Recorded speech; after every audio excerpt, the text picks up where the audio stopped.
fait des trucs comme ça.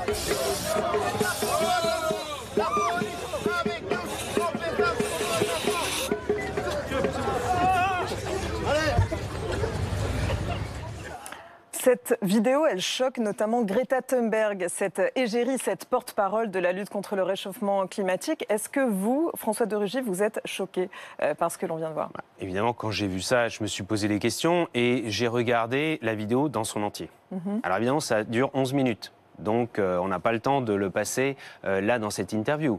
Mais j'invite chacune et chacun à aller voir la vidéo de Monsieur Clément Lano, qui est un journaliste indépendant, qui a beaucoup suivi les Gilets jaunes, qui a beaucoup suivi les manifestations, qui a été présent sur place et qui dit lui-même, regardez la vidéo dans son ensemble. Au début, les CRS appellent les manifestants à débloquer. C'était des manifestants qui bloquaient le passage sur un pont.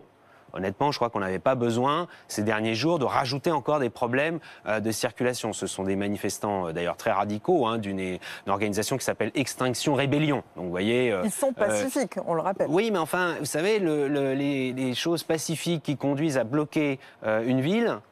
ou des ponts sur une ville, et ensuite des gens, quand vous leur demandez pacifiquement de dégager la voie, c'est ce qu'ont fait les forces de l'ordre avec des haut-parleurs, et qu'évidemment ils refusent, qu'ensuite ils essayent de les enlever. Vous vous rendez compte qu'on est obligé de mobiliser des CRS pour prendre les personnes une par une et essayer de les enlever. Par la violence. Donc et ça la se finit, avec l'utilisation en effet de gaz qui ont pour but que les gens s'en aillent. Vous savez que les gens s'enchaînent les uns aux autres, etc. Ce sont des techniques en effet dites non violentes, mais qui par ailleurs sont en tout cas totalement bloquantes. Elles sont faites pour cela.